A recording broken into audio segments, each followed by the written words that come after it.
सभी बहनों को मीठी मीठी राम राम। आज आगे की कथा सुनाते हैं। कथा का प्रसंग है देव दानव युद्ध और देवकी के द्वारा देवासुर संग्राम का निवारण। जब देव और दानवों में युद्ध हुआ फिर देवी ने आके उसका निवारण किया। व्यास जी कहते हैं शुक्राचार्य एक महान पुरुष थी। उनकी बात सुनकर महाराज प्रहलाद को अपार आनंद हुआ। देव अत्यंत बलवान है, इस बात को वे समझ गए। प्रहलाद भगत ने जब शुक्राचार्य नाराज होकर चले गए थे तो उनके पकड़ के चरण और जब विनती करी तो फिर वो मान गए। तो ये आगे की कथा है। तो इस बात को वे समझ गए। उन्होंने दैत्यों से कहा कदाचित युद्ध किया जाए तब भी विजय होने की संभावना नहीं है। शुक्राचार्य कह रहे हैं प्रहलाद भगत से। उस समय विजय विलासी दानवों ने अभिमान में चूर होकर प्रहलाद से कहा युद्ध करना परम आवश्यक है। देव क्या है इसे हम नहीं जानते। दानेश्वर निरुद्धम व्यक्ति ही देव की प्रधानता पर आस्था रखते हैं। देव को किसी ने देखा है? कहाँ देखा है? देव कैसा है और उसे किसने बनाया है? यह कोरी कल्पना है। इसलिए अब हम सेना सजाकर युद्ध अवश्य करेंगे। दैत्येश्वर आपकी बुद्धि बड़ी विमल है, आप सभी बातें जानते हैं, केवल हमारे आगे रहने की आप कृपा कीजिए। अब दैत्य मान नहीं रहे। प्रहलाद के समझाने से भी करे बस आप हमारे साथ चलो और हम युद्ध करेंगे। राजन, प्रबल शत्रु को भी मारने की शक्ति प्रहलाद में थी। दानवों के उत्तेजित करने पर वे सेनाध्यक्ष बन गई और सम्राटगण में पहुंचकर उन्होंने देवताओं को ललकारा। युद्ध भूमि में दानव डट गए हैं। यह देखकर संपूर्ण देवताओं ने भी अपनी पूरी सेना तैयार कर ली और वे दानवों के साथ युद्ध करने लगे। दोनों में युद्ध छिड़ गया। तदंतर इंद्र और प्रहलाद का वह भीषण संग्राम चलने लगा। पूरे 100 वर्षों तक युद्ध हुआ। इस महायुद्ध में प्रहलाद की प्रधानता रही। शुक्राचार्य से सुरक्षित दानव विजयी हो गए। दानव जीत गए। तब इंद्र ने बृहस्पति के आदेश अनुसार भगवती का मानसिक चिंतन किया। भगवती संपूर्ण दुखों को दूर करने वाली परम कल्याण स्वरूपिणी एवं मुक्ति प्रदान करने में बड़ी कुशल है। अब इंद्र ने बृहस्पति गुरु की आज्ञा के अनुसार देवी की उपासना की है। इंद्र बोले हे देवी तुम्हारी जय हो। माँ माए तुम जग जननी हो। तुम्हारे हाथ में त्रिशूल शंख चक्र गदा पद्म और शंख आदि आयुध विराजमान रहते हैं। सबको अभय कर देना तुम्हारा स्वभाव ही है। माता तुम्हें नमस्कार है।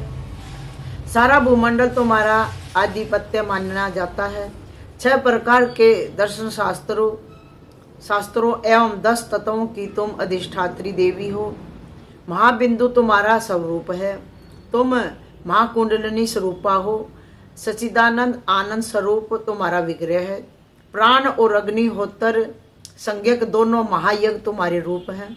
दीपक की शिखा की भांति तुम प्रकाशमान हो। तुम्हें मेरा नमस्कार है। माता तुम्हारा पंचाकोस्तमक विग्रह है। तुम आनंद में कुशपुच्छ भूत ब्रह्म स्वरूपिणी हो। कोशपुच्छ भूत ब्रह्म स्वरूपिणी हो। लोग तुम्हें आनंद कलिका कहते हैं। संपूर्ण उपनिषदों द्वारा तुम्हारी ही स्तुति की जाती है। हे माता प्रसन्न होने की कृपा करो। जगदम्बे हम अत्यंत निर्बल हो गए हैं। हमें दैत्यों ने परास्त कर दिया है। हे देवी तुम हमारी शरणदात्री हो, अतः इस संकट में हमें बचाओ। तुम्हारी शक्ति जगत प्रसिद्ध है। कष्ट काटने वाली देवी तुम्हें सभी शक्तियां सुलभ हैं। जो भी तुम्हारा ध्यान करते हैं उन्हें अविनाशी सुख मिल जाता है तथा तुम्हारी उपासना से उपेक्षा रखने वाले दूसरे लोग अनेक प्रकार के दुख शोक और भय के शिकार बने रहते हैं। मोक्ष की अभिलाषा करने वाले वितराग एवं अहंकार शून्य महात्मा पुरुष तुम्हारी उपासना करके संसार रूपी समुद्र से तर जाते हैं। हे देवी, तुम विश्व की माता हो, तुम्हारे प्रताप के सामने दुख ठहर नहीं सकते। अखिल जगत का संहार करने के लिए तुम काल रूप धारण कर लेती हो। हे माता, कौन मंद बुद्धि साधारण जन तुम्हारे चरित्र को जान सकता है। जब ब्रह्मा विष्णु महेश सूर्य इंद्र यम वरुण अग्नि पवन निगम आगम एवं मुनिगण ये सब भी आपकी अनुपम महिमा में असमर्थ रहते हैं, वे ही महात्मा पुरुष बड़भागी माने जा सकते हैं जिनके हृदय में तुम्हारा भक्ति भाव बस गया है। वे संसारिक तापों से मुक्त होकर सुख के अगाध समुद्र में गोते लगाते रहते हैं।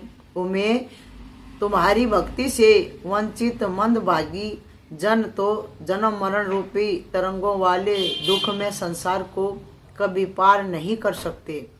जिन बड़भागी पुरुषों के ऊपर सहस्त्र चवर डुलाए जा रहे हैं, जिन्हें हास्य विलास का सुअवसर प्राप्त है तथा चढ़ने के लिए सुंदर व्यान प्राप्त हैं, वे मैं सोच रहा हूँ कि उन्होंने पूर्व जन्म में अनेक प्रकार के उपचारों द्वारा तुम्हारी पूजा अवश्य की है।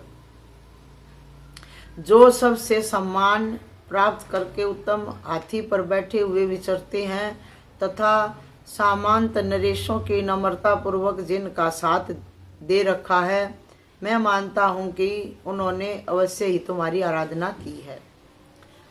व्यास जी कहते, इस प्रकार इंद्र की स्तुति करने पर भगवती भुवनेश्वरी तुरंत वहां प्रकट हो गई। उस समय वे सिंह पर सवार थी। उनका विग्रह 4 भुजाओं से सुशोभित था। शंख चक्र गदा और पद्म से उनके हाथ सुशोभित थे। सुंदर आंखें थी, लाल वस्त्र पहने हुए थी। दिव्य हार गले की शोभा बढ़ा रहा था। मुख पर प्रसन्नता की किरणें झिड़क रही थी। उन्होंने सुरगण से कहा, देवताओं से कहा, देवताओं निर्भय हो जाओ, अब मैं अवश्य ही तुम्हारा कल्याण करूंगी।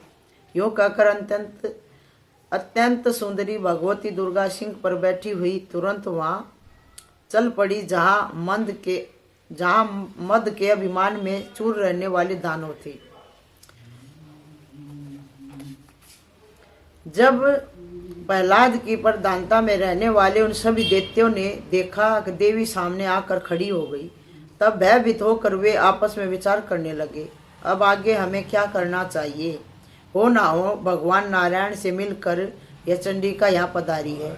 इसी शक्ति ने महिषासुर तथा चंड और मुंड को मार डाला था, जिनकी तिरछी नजर पड़ते ही मधु और केटव प्राण से हाथ धो बैठे थे।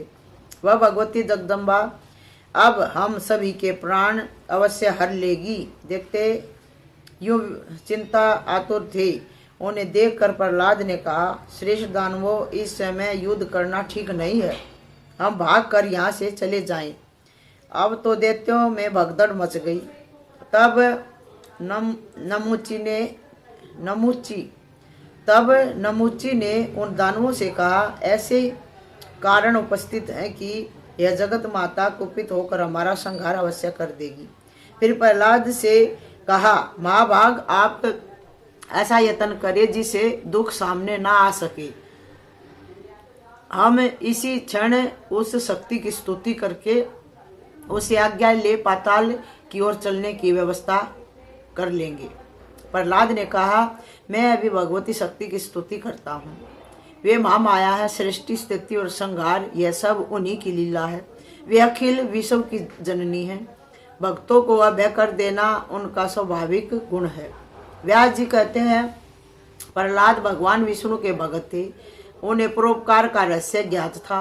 वे हाथ जोड़कर भगवती जगदम्बा की स्तुति करने लगे, जिनमें यह संपूर्ण चराचर जगत माला में सर्प की भांति प्रतीत हो रहा है तथा जो सबके अधिष्ठान स्वरूपा है, उन ह्रीम मूर्ति धारणी भगवती को मेरा नमस्कार है।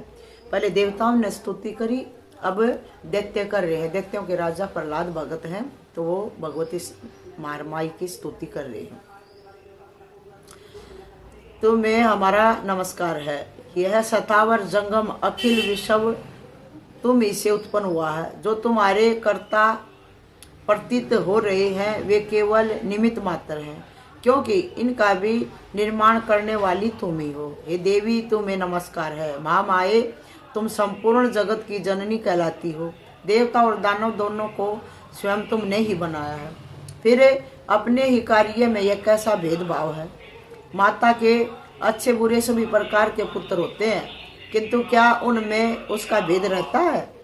उसी प्रकार हम में और देवताओं में इस समय तुम्हारा भेद रखना अनुचित है। हे माता, दानव चाहे किसी प्रकार के क्यों ना हो, किंतु है तो तुम्हारे ही पुत्र, क्योंकि पुराणों में तुम्हें विश्व जननी बताया गया है। हमारे ही समान वे देवता भी तो स्वार्थी हैं, हम में और उनमें कुछ भी अंतर नहीं है। यह मोहवश भेद का अवसर उपस्थित हुआ है। देवेश्री जैसे स्त्री उत्तर प्रवृत्ति विषय भोगों में हम निरंतर आ सकते हैं, वैसे ही अपने परिवार में देवताओं की भी आ सकती है। फिर देवता और दानवों में क्या भेद रहा? वे भी कश्यप जी की संतान हैं और हमारी उत्पत्ति भी कश्यप जी से ही हुई है। माता, ऐसी स्थिति में हमारे प्रति तुम्हें कैसा द्वेष उत्पन्न हो गया है? हे माता, जब सब की सृष्टि तुमसे ही है, फिर यह भेद रखना तुम्हें शोभा नहीं देता। प्रहलाद भगत स्तुति करते हुए कह रहे, माँ से तुम्हें तो देवताओं और हम दानवों में समान व्यवहार ही रखना चाहिए। गुण से संबंध होने के कारण ही संपूर्ण देवताओं और दानवों की उत्पत्ति हुई है। फिर गुणों के भंडार वे देहधारी देवता क्यों तुम्हारे प्रिय हो जाए और हम क्यों नहीं हुए? काम, क्रोध और लोभ ये सदा समस्त प्राणियों के भीतर रहते हैं, अतएव कोई भी व्यक्ति अविरोधी नहीं सिद्ध हो सकता। हम समझते हैं कोई भी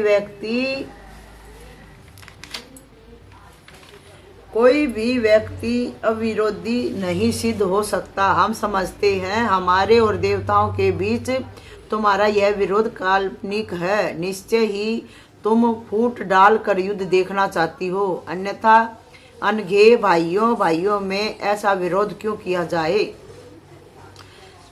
देव और दानव दोनों भाई भाई हैं। चामुंडे, यदि तुम्हें हमारी लड़ाई देखने की इच्छा न होती तो यह बात कहाँ संभव थी?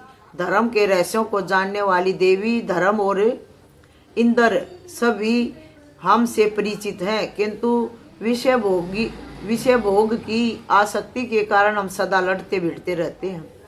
हे अंबिके, तुम्हारे सिवा संसार में कोई भी एकमात्र शासक नहीं है।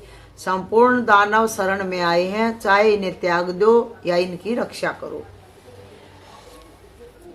श्री देवी जी बोली, जब प्रहलाद भगत ने ऐसी स्तुति करी माँ की, तो फिर देवी जी प्रसन्न होकर बोली, श्री देवी जी बोली, दानवों, तुम सब लोग निर्भय एवं क्रोध रहित होकर पाताल में चले जाओ। देवी ने कहा, हे दानवों, तुम सब लोग निर्भय और क्रोध रहित होकर पाताल में चले जाओ और वहीं रहने के लिए इच्छा अनुसार व्यवस्था कर लो। अभी तुम्हें काल की प्रतीक्षा करनी चाहिए। अच्छे अथवा बुरे कर्मों में वही कारण है। जिनके हृदय में श्रेष्ठ वैराग का उदय हो गया है, उन्हें तो सभी समय और सर्वत्र सुख ही सुख है। लोभी जन को त्रिलोकी का राज्य मिलने पर भी सुख का मुख नहीं दिखता, क्योंकि लोभी तो लोभ में ही लिपटा रहता है, तो उसको सुख का अनुभव होता ही नहीं है। अनेक इच्छा रखने वाले लोग सतयुग में भी फलों को भोग कर पूर्ण सुखी नहीं हो सकते। सतयुग में जन्मे हुए भी जो लालची लोभी लोग हैं, वो सुख प्राप्त नहीं कर सकते। अतएव इस पृथ्वी का परित्याग करके तुम अभी पाताल में चले जाने की तैयारी कर लो। तुम सभी निर्दोष हो, मेरी आज्ञा मान कर उसी के अनुसार आचरण करो। व्यास जी कहते, भगवती के वचन सुनकर समझ देत्यों ने उनका अनुमोदन किया और चरणों में मस्तक झुका कर पाताल की राह पकड़ ली। देवी ने उनकी रक्षा का भार अपने ऊपर ले लिया था, वचन दे दिया था, तुम्हारी रक्षा मैं ही करूंगी। फिर भगवती अंतर ध्यान हो गई और देवता भी अपने लोक को चले गए। उस समय देवता और दानव सब ने बैर भाव त्याग दिया था। वे सुख से समय व्यतीत करने लगे। जो बड़भागी पुरुष इस परम पावन उपाख्यान को कहता अथवा सुनता है, वह संपूर्ण दुखों को छूट कर त्याग कर परम पद का अधिकारी होता है। उस समय देवता और दानव सब ने बैर भाव त्याग दिया, वे सुख से समय व्यतीत करने लगे। जो बड़भागी पुरुष इस परम पावन उपाख्यान को कहता अथवा सुनता है, वह संपूर्ण दुखों से छूटकर परम पद का अधिकारी हो जाता है। बोल भगवती जगदम्बे माँ भवानी की जय। सभी बहनों को मीठी मीठी राम राम। ये थी छोटी सी कथा प्रहलाद भगत की और नर नारायण की। पूरी कथा मैंने सुना दी है बहनों, इसको सुनना और लाइक करना, शेयर करना और चैनल को सब्सक्राइब करना। जय सबको मेरी मीठी मीठी राम राम।